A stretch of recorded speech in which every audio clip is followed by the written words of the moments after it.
हरे राम हरे हरे कृष्ण. दंडवत प्रणाम.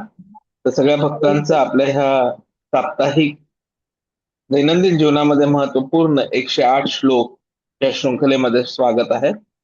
आज आपल्या ह्या शृंखलेतील 66वा दिवस, ज्यामध्ये आपण 9व्या अध्यायातील 10वा श्लोक जो आहे त्याचं अध्ययन करायचा प्रयत्न करणार आहोत. तर आजच्या ह्या श्लोकाच्या द्वारे आपल्याला कळणार आहे की भगवंतांच्या अधिक्षणाखाली कार्य करणारी प्रकृती आणि सृष्टीमधील सर्वोच्च संचालक कोण आहे, तर भगवान श्रीकृष्ण. तर आपण श्लोकाचं पाठन करूया. मयाध्यक्षेण प्रकृतीः सूयते सचराचरम् हेतुआनेन कौन्तेय जगत् विपरिवर्तते. मया अध्यक्षेण प्रकृतिः सूयते सचर अचरम् हेतुना अनेन कौन्तेय जगत विपरिवर्तते।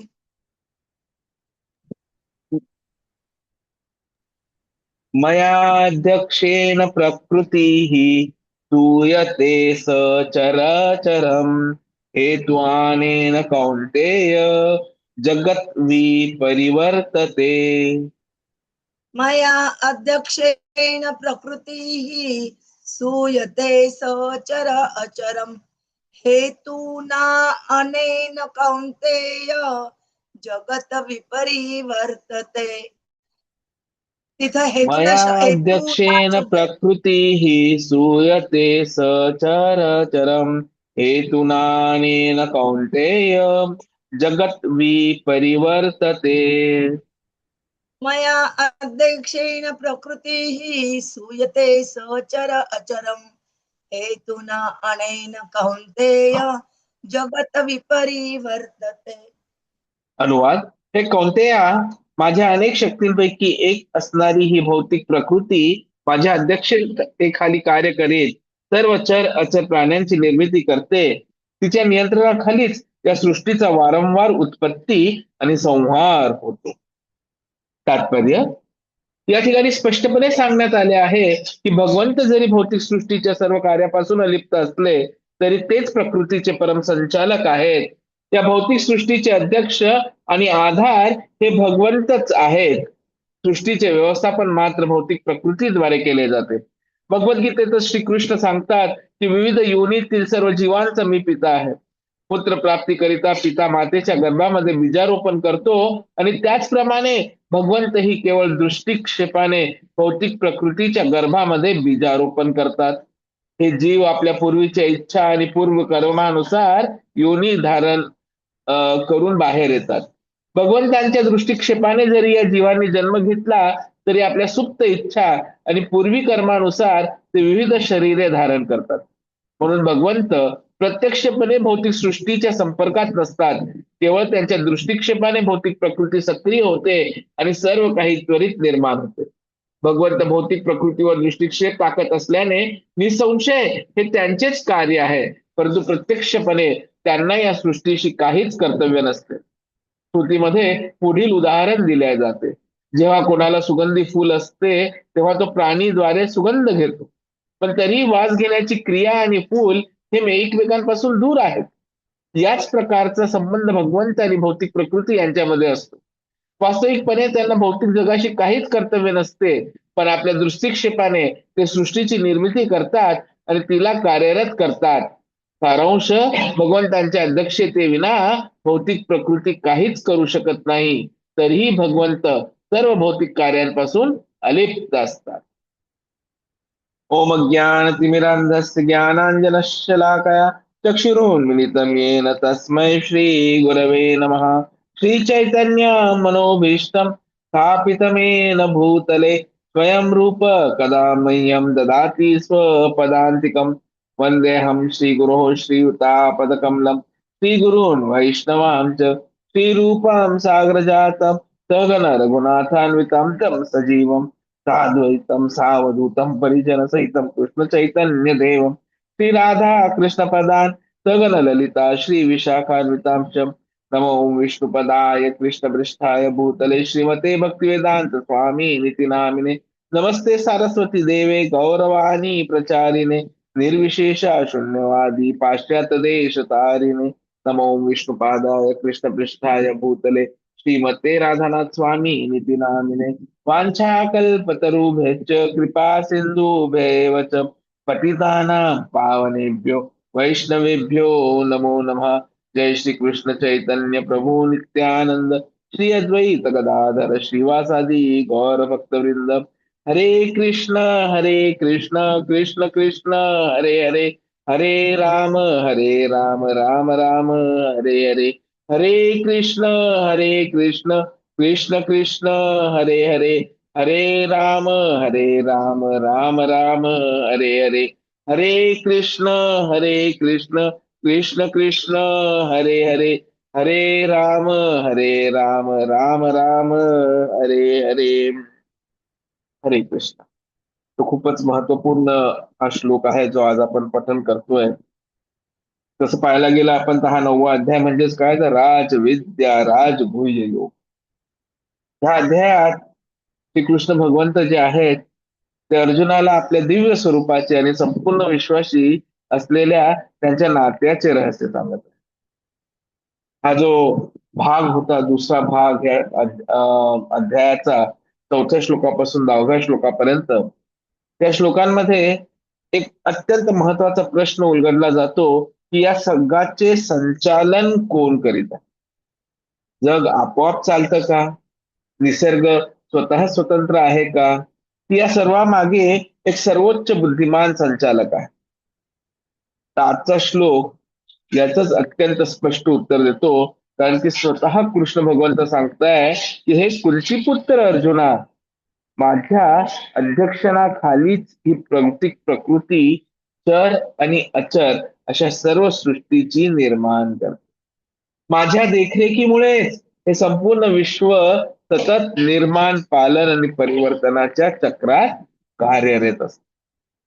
म्हणजे आजच्या अभ्यासाचा मुख्य विषय काय झाला की या श्लोकाचा मुख्य संदेश असा आहे की भौतिक प्रकृती स्वतःहून काहीही करू शकत नाही, ती अत्यंत व्यवस्थित कार्य करते, परंतु त्या व्यवस्थेमागे श्रीकृष्णांचे अधिक्षण, इच्छा आणि अनुमती तिन्ही गोष्टी कार्यरत असतात।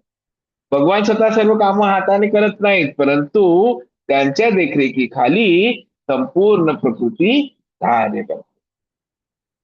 तसं या श्लोकामध्ये आपण पाहायला गेलं तर महत्वपूर्ण शब्द येतात, मया अध्यक्षेन म्हणजे काय तर माझ्या अधिक्षणाखाली।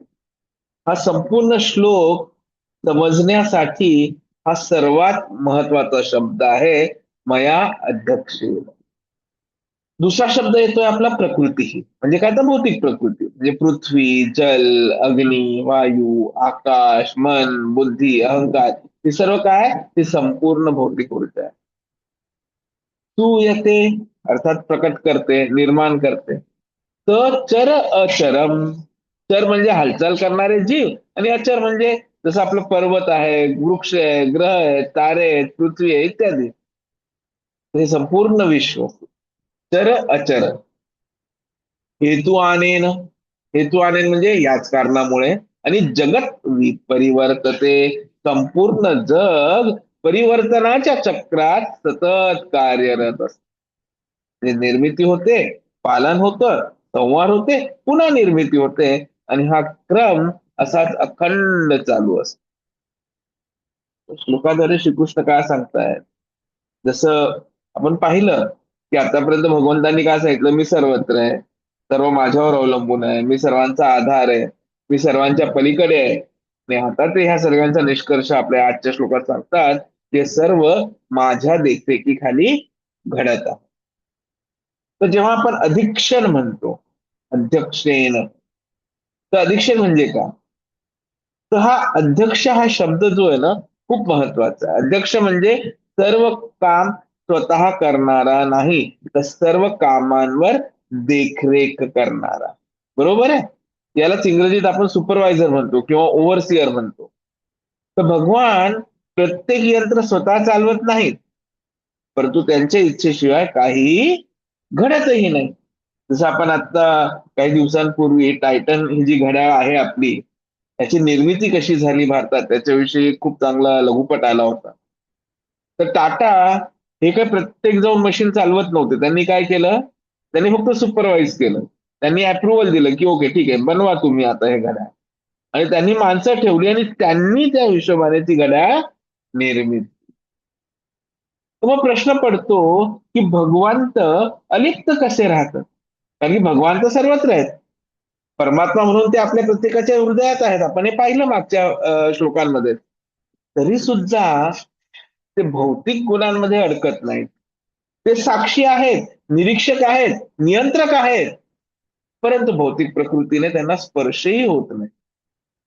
आणि हे समजण्यासाठी पुढे आपण भगवद्गीतेच्या 13व्या अध्यायातील 13व्या श्लोकामध्ये समजणारे उपदृष्टा असा उल्लेख आहे पहा तिथे, की भगवंत हे वरून पाहणारे साक्षी आहेत आणि त्यामुळे प्रकृतीचा मायेचा त्यांना स्पर्शही होत नाही. समजा रस्त्यावर एक मोटरसायकल उभी आहे, इंजिन आहे, चाके आहेत, पेट्रोल आहे, सर्व यंत्रणा आहे, तरी ती हलत नाही का? कारण चालक नाही. ज्या क्षणी चालक बसतो, बटन दाबतो, मोटार सुरू होते, संपूर्ण यंत्रणा कार्य करू लागते. तसंच हा भौतिक विश्वाचा विचार करा. प्रकृतीकडे सर्व साधने आहेत, परंतु स्वतः ती काय जड आहे. तिच्यात चेतना नाही आणि म्हणून चेतन नियंत्रकाशिवाय ती कार्य करू शकत नाही. आणि तो नियंत्रक म्हणजे कोण? तर भगवंत श्रीकृष्ण. आपण जेव्हा भागवतमचं अध्ययन सुरू करू, तेव्हा 3ऱ्या स्कंदामध्ये आपल्याला लक्षात येईल की प्रकृतीची निर्मिती करताना भगवंत स्वतः प्रत्येक जो आहे अणु याच्यामध्ये स्वतः प्रवेश करतात आणि तेव्हा या सर्वांची चेतना जागृत होऊन हे कार्य करायला लागतं. तर आजचा विषय काय, तर प्रकृती स्वतंत्र नाही. आज अनेक लोक म्हणतात की बाबा प्रकृती स्वतः सर्व काही करते, प्रकृती आपोआप बरी होते, प्रकृती निर्माण करते, म्हणजे nature hills, nature creates, nature does everything. परंतु भगवद्गीता सांगते की नाही, प्रकृती स्वतः स्वतंत्र नाही. ती भगवंतांच्या अध्यक्षणाखाली कार्य करते. म्हणून निसर्गाला स्वतंत्र सर्वोच्च शक्ती समजणे ही अपूर्ण समज. तर भक्तांसाठी याचा अर्थ काय? पहा, हा श्लोक जो आहे ना, तो केवळ तत्वज्ञान नाही, तो भक्तीला धैर्य देतो. कधी कधी मनात विचार येतात, तू कृष्ण भक्ती करीत आहे पण माझे मन मला त्रास देते, बाहेर अनेक अडचणी आहेत, लोक विरोध करतात, परिस्थिती कठीण आहे, मी एकटाच कसा लढणार? या श्लोकात त्याचं उत्तर आहे पहा, की तू एकटा नाहीस. ज्यांच्या अधिक्षणाखाली संपूर्ण विश्व चालते तेच श्रीकृष्ण तुझ्या हृदयातही आहेत. ते सर्व पाहतायत, त्यांच्या अनुमतीशिवाय काहीही घडत नाही. म्हणून भक्ताने कधी स्वतःला निराधार समजू नये. ज्याचा कोणी नाही त्याचा जगन्नाथ आहे. हरे कृष्ण कृष्ण कृष्ण हरे हरे, हरे राम राम राम हरे हरे. आणि भक्तांसाठी जगन्नाथ त्यामुळेच काय करतात, तर वर्षातून एकदा स्वतः मंदिराच्या बाहेर येतात रथयात्रेमध्ये आणि सर्व भक्तांना स्वतःच्या मोठ्या मोठ्या डोळ्यांनी पाहतात. आपल्याला दर्शन देतात, पण ऍक्च्युली त्यांचा उद्देश असतो की मला जाऊन पाहू द्या रे की माझे किती भक्त. भगवान भक्तांसाठी विशेष प्रकारे कार्य करतात. तसं पाहायला गेलं तर सर्वांसाठी भगवान तर हे तटस्थ निरीक्षक आहेत, परंतु भक्तांसाठी ते वैयक्तिकरित्या कार्य करतात. त्यांची विशेष कृपा आहे. त्यांना भक्तांची चिंता वाटते, त्यांना भक्तांचे कल्याण हवे असते. म्हणूनच ते भक्ताला योग्य वेळी योग्य मार्गदर्शन करतात. तसं आपल्याला माहितीये या जगाचा उद्देश काय माहितीये ना आपल्याला, की हा भौतिक संसार काय दुःखमय आहे, परंतु तो शिक्षा देण्यासाठी नाहीये, तर सुधारण्यासाठी. त्याचं सुंदर उदाहरण आपण मागेही पाहिलं होतं कारागृहात. कारागृहाचा उद्देश कैद्यांचा नाश करणे नसतो, तर त्यांना सुधारून पुन्हा चांगला नागरिक बनवणे हा उद्देश असतो. त्याचप्रमाणे हा संसारही आपल्याला अर्थात आत्म्याला सुधारण्यासाठी आहे. तेथील दुःखे, अडचणी, अपयश, अस्वस्थता, रडणं, भांडणं त्याद्वारे जीवाला समजतं खरं सुख येथे नाही. हे काय? दुःखालयम शाश्वतम. आणि मग आपण काय करतो, पुन्हा भगवंतांकडे वळ. भगवंतांची करुणा किती महान आहे. भगवानांनी आपल्याला विसरलेले नाही, आपण त्यांना विसरतो, तरी त्यांनी आपल्याला सोडून दिलेलं नाहीये. त्यांनी अशी व्यवस्था निर्माण केली ज्यात आपण स्वतंत्र भोगाचा प्रयत्न करू शकतो. आणि जेव्हा त्या इच्छा संपतात तेव्हा ते आपल्या हृदयातच आपली वाट पाहत असतात. का माझ्याकडे परत ये रे बाळा. आणि हीच भगवानांची तीन करुणा आहे. कधी कधी वैज्ञानिक दृष्टिकोन आणि भगवद्गीतेचं तत्वज्ञान याच्यामध्ये आपल्याला वाटतं की अरे काहीतरी चुकतंय, हे दोघं एकत्र बोलत नाही. या श्लोकामध्ये एक महत्वाचा आणखी एक मुद्दा समोर येतो का. अनेक नास्तिक किंवा भौतिकतावादी विचारवंत दावा करतात की निसर्ग स्वतःच पूर्ण आहे. या विश्वातील प्रत्येक घटना निसर्गातील नियमांनीच समजावून सांगता येतात, त्यामुळे देवाची गरज नाही. यालाच इंग्रजीमध्ये आपण कॅज्युअल कम्प्लिटनेस ऑफ नेचर असं म्हणतो. म्हणजे काय, तर निसर्गातील प्रत्येक परिणामाचे कारण निसर्गातच. उदाहरणार्थ पूर का येतो, कारण मुसळधार पाऊस पडला. पाऊस का पडला, कारण ढग तयार झाले. ढग का तयार झाले, कारण बाष्पीभवन झालं. तशा प्रकारे प्रत्येक घटनेचं कारण सांगितलं जातं. म्हणून काही लोक म्हणतात की सगळं विज्ञानाने समजते, मग देवाची गरजच काय. तर पहा, भगवद्गीता आहे ना विज्ञानाला विरोध करत नाही. भगवद्गीता विज्ञान नाकारत नाही. श्रीकृष्ण स्वतः म्हणतात, हेतुना अनेन कौंतेय जगत विपरिवर्तते. या जगात परिवर्तन निश्चितच नियमांनुसारच घडते. प्रकृतीमध्ये व्यवस्था आहे, नियम आहेत, कार्यकारण भाव आहे. म्हणून विज्ञान जे नियम शोधते ते चुकीचे नाहीत. विज्ञान जितके संशोधन करते तितके अधिक नियम शोधले जातील. यामध्ये गीतेला कोणताही विरोध नाही. पण प्रश्न इथे संपत नाही. खरा प्रश्न असा आहे, हे नियम निर्माण कोणी केले. नियम इतके अचूक काय. हा, गणिताची समीकरणे विश्वात इतकी अचूक कशी लागू पडतात. सूर्य रोज वेळेवर का उगवतो, ग्रह निश्चित कक्षेतच का फिरतात, जीवसृष्टी इतकी व्यवस्थित सुव्यवस्थित का आहे. जर सर्व काही केवळ अपघाताने झाले असते तर इतकी अचूक व्यवस्था कशी निर्माण झाली. आणि याच प्रश्नाचे उत्तर हा श्लोक देतो, मया अध्यक्षेन प्रकृती. या व्यवस्थेमागे एक सर्वोच्च बुद्धिमान संचालक आहे. न्यूटन आपल्याला माहिती आहे किती मोठे शास्त्रज्ञ होते. तर एकदा त्यांनी काय केलं ना, की आपली ही जी सोलर सिस्टीम आहे त्याचं त्यांनी छोटस मॉडेल बनवलं. सकाळी सकाळी त्यांचा मित्र आला आणि ते पाहून एकदम खुश झाला. म्हणे, मित्रा, वा न्यूटन, तू किती सुंदर हे बनवलंस, कसं बनवलंस हे. तर न्यूटन बोलला, काही नाही रे, एक स्फोट झाला आणि हे निर्माण झालं. मित्र म्हणाले, अरे मित्रा, माझी खिल्ली उडवतोस का रे, स्फोट झाला आणि हे बनवलं, सांग ना कसं बनवलं, किती वेळ लागला. न्यूटन परत तेच बोले, नाही रे, स्फोट झाला आणि निर्माण झालं. मित्राला थोडासा राग यायला. न्यूटन, उगीच माझ्याशी आहे ना तू असली चर्चा करू नको. एवढं सुंदर बनवण्यासाठी बुद्धिमत्ता लागते. आता काही स्फोटातून हे निर्माण होत नाही. खरं खरं सांग. न्यूटन लगेच बोलला, अरे मित्रा, तर तू म्हणतोय की हे मी जे छोटस मॉडेल बनवलं याच्यासाठी बुद्धिमत्ता पाहिजे, स्फोटातून हे निर्माण नाही झालं, तर मग मला सांग, जे ऍक्च्युअल आपली ही ग्रहपालिका आहे त्याचं निर्माण स्फोटातून होईल का. मित्र चूप. म्हणजेच काय, तर बिग बँग थिअरी कामात येऊ शकत नाही. मित्र परत चूप. म्हणजेच काय, ते सर्व करण्यामागे कोणीतरी एक बुद्धिमान संचालक आहे. मित्र आता एकदम. मग न्यूटन म्हणतो, म्हणून सांगतो दे मित्रा, न्यूटन सुद्धा भगवद्गीता वाचायची. ती भगवद्गीता वाच. आपण कार आणि चालकाचे उदाहरण घेऊ शकतो का. समजा आपण म्हणतो ही कार पेट्रोलमुळे चालते, खरंय. इंजिन, गिअर, इंधन, पिस्टन या सर्वांमुळे कार चालते. मग पेट्रोल असू द्या किंवा E20 पेट्रोल असू द्या. परंतु हा पूर्ण खुलासा पूर्ण आहे का, नाही. कारण कार स्वतः निर्णय घेत नाही, तिला चालवणारा चालक आहे. म्हणून दोन स्पष्टीकरणे एकमेकांच्या विरोधात नाहीत. कार यांत्रिक नियमांनी चालते आणि चालक त्या नियमांचा उपयोग करून काल चालवतो. जे काय झालं तर दोन्ही सत्य आहेत. तसंच विज्ञान निसर्गाचे नियम सांगतो आणि गीता त्या नियमांमागील नियंता कोण आहे हे आपल्याला समजवतं. पूर्वी लोक म्हणत असत की पाऊस इंद्रदेव पाडतात. आज विज्ञान सांगते ढगांच्या संघननामुळे पाऊस पडतो. दोन्ही विरोधी आहेत का? तर नाही.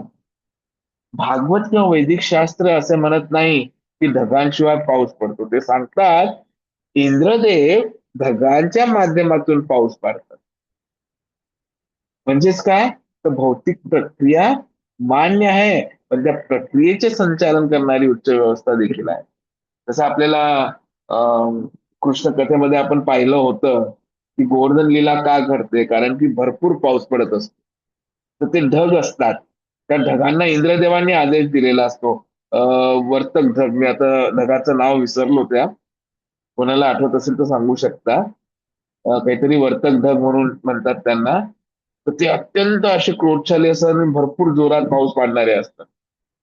तर इंद्रदेव रागाने त्यांना आदेश देतो आणि म्हणून मग तिथे खूप पाऊस पडतो, बाढ येते.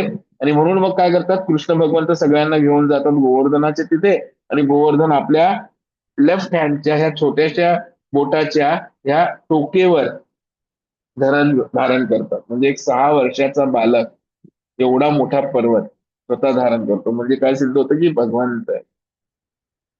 तर व्यवस्था म्हटली की नियंता हा असणार.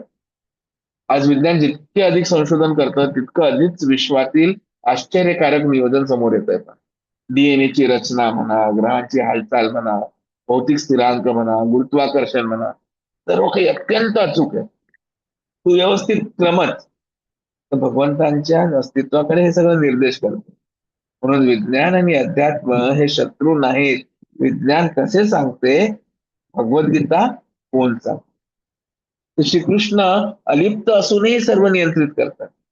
पहा मागील श्लोकात श्रीकृष्ण काय म्हणाले, उदासीनवत आसीनम, की मी अलिप्त आहे. आज ते सांगतात मयाध्यक्षेन, मी अलिप्त असतो तरी माझ्या देखरेखीखाली सर्व काही चालतं. हा विरोधाभास नाही. राजा स्वतः प्रत्येक कार्यालयात जाऊन काम करत नाही, पण संपूर्ण राज्य त्याच्या अधिपत्याखाली चालतं. त्याचप्रमाणे भगवान सर्वत्र आहेत, परंतु भौतिक कर्मात अडकत नाही. आचार्यगणही या श्लोकावर खूप महत्वपूर्ण टीका करतात. शिल्पो या श्लोकावर एक महत्वाचा गैरसमज दूर करतात.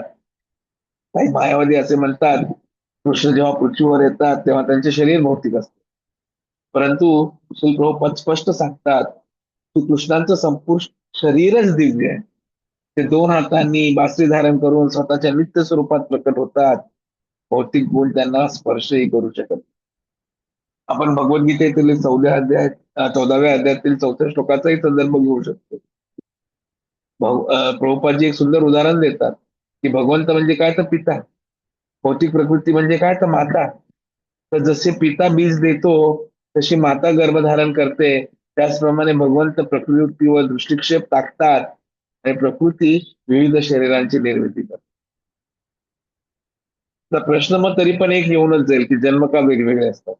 भगवंत सर्व जीवांना समान प्रेम करतात, तरी कोणी देव, कोणी मनुष्य, कोणी पशु, कोणी पक्षी असे का जन्म घेतात. कारण भगवंत शरीर निवडत नाही.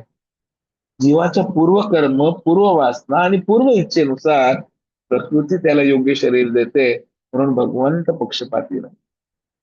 त्यासाठी श्रुतीतील एक खूप सुंदर उदाहरण दिलं जातं. प्रभुपाद दृष्टांत सांगतात की एका व्यक्तीने फुलाचा सुगंध घेतला, सुगंध जाणवला, परंतु नाक आणि फूल एकमेकांना चिकटलेले नसतात, तरी संबंध असतो. तसाच भगवंत आणि भौतिक जगाचा संबंध आहे. भगवंत जगात आहेत, परंतु जगाने त्यांना स्पर्शही केलेला आहे. तर महाभागवताची दृष्टी ही अशी असते. चैतन्य चरित्रामृतात सांगितलंय की महाभागवत भक्ताला सर्वत्र कृष्णच दिसतात. आवर जंगम देखे ना देखे तार मूर्ती, सर्वत्र सुरे इष्ट देव. त्याला वृक्ष दिसला तरी कृष्ण आठवतात, पर्वत दिसला तरी कृष्ण आठवतात. सर्वत्र भगवंतांचे अस्तित्व अनुभवास येते. भिंतीवर काहीतरी रेघा असतात तरी त्याला त्याच्यामध्ये कृष्ण भगवंत दिसतात. चैतन्य महाप्रभूंची भावनाही ही होत होती. युगायतम निमिषेन, की कृष्णाशिवाय एक क्षणही युगासारखा वाटतो. गोपींनाही डोळ्यांची पापणी नकोशी वाटत होती, कारण पापणी मिटली की क्षणभर कृष्णांचे दर्शन थांबते, आणि हेच सर्वोच्च भक्ती. श्री प्रभुपाद तीन पुरुष अवतारांची भूमिकाही समजवतात. श्रीकृष्ण स्वतः तीन पुरुष अवतार घेतात आणि त्यांच्या माध्यमातून त्या विश्वाची निर्मिती करतात. महाविष्णू अर्थात कारणोदक्ष विष्णू असंख्य ब्रह्मांडांची निर्मिती करतात. गर्भोदक्ष विष्णू प्रत्येक ब्रह्मांडात प्रवेश करतात, आणि क्षीरोदक्ष विष्णू प्रत्येक जीवाच्या हृदयात प्रत्येक अणुत प्रवेश करतात, आणि अशा प्रकारे भगवंत सर्वत्र उपस्थित. या श्लोकातून आपण काय शिकलो? प्रकृती स्वतंत्र नाही, ती श्रीकृष्णांच्या अधिक्षणाखाली कार्य करते. विज्ञान आणि भगवद्गीता परस्पर विरोधी नाहीत. विज्ञान नियम सांगते, भगवान त्या नियमांचे नियंता. भगवान सर्वांच्या हृदयात आहेत, भक्त कधीही एकटा नसतो. भौतिक संसार जो आहे हा शिक्षेसाठी नसून सुधारणेसाठी आहे. भगवंत प्रत्येक जीवाला पुन्हा आपल्या धामात आणण्यासाठी सतत कार्यरत आहेत. श्रीकृष्ण सर्वश्रेष्ठ संचालक असूनही पूर्णपणे अलिप्त आणि दिव्य आहेत. म्हणून आपणही या श्लोकातून प्रेरणा घेऊया. या जगातील प्रत्येक घटना पाहताना केवळ निसर्ग न पाहता त्या निसर्गामागील सर्वोच्च अधीक्षक श्रीकृष्णांना पाहण्याचा प्रयत्न करूया. समोर चित्रसखी न पाहता, मुलगी न पाहता, त्या मुलीच्या हृदयात असणाऱ्या श्रीकृष्णांचे परमात्म्याचे आपण आठवण करून घेऊ. आणि अशी दृष्टी निर्माण झाली तर आपली भक्ती जी आहे ती अधिक दृढ होईल, विश्वावरील विश्वास वाढेल, आणि प्रत्येक परिस्थितीत आपण म्हणू शकू की कृष्ण माझ्या सोबत आहेत, त्यांच्या अधिक्षणाखाली सर्व काही घडत आहे. हरे कृष्ण. वांछा कल्पतरुभ्यश्च कृपा सिंधुभ्येव च पतितानां पावनेभ्यो वैष्णवेभ्यो नमो नमः. ही सर्व चर्चा एका छोट्या काव्यातून स्पष्ट करता येईल आपल्याला. माझ्या अध्यक्षेन निसर्ग सारे कार्य करी, पण शक्ती त्याची नाही स्वयं. कृष्ण कृपेच्या दृष्टिक्षेपे फिरते विश्व खंड नित्यम. तर अचर हे रूप अनंता, त्यांच्या इच्छेने प्रकटली. निर्मिती स्थिती लय अखंड, ईशा दृष्टीनेच घडती. विज्ञान शोधे नियम निसर्गाचे, शास्त्र सांगे नियंता कोण. दोन्ही सत्ये एकत्र आली, कृष्णच अंतिम कारण. भक्त कधी ना एकटा राहे, हृदयामध्ये हरिवासे. संकट आले दुःख जरी येता, करुणेने तो हात धरे. जगत कारागृह सुधारण्याचे, शिक्षा नव्हे अंतिम दे. थकला जीव भोगामध्ये जेवा, कृष्ण बोलती ये माझ्याकडे ये बा. म्हणून पहा विश्वाकडे, ईश्वर दृष्टी अंतरी ठेवा. मया अध्यक्षेन प्रकृती, स्मरता श्रीकृष्ण चरणी जीवन अर्पा. हरे कृष्ण कृष्ण कृष्ण हरे हरे, हरे राम राम राम हरे हरे. हरे कृष्णा.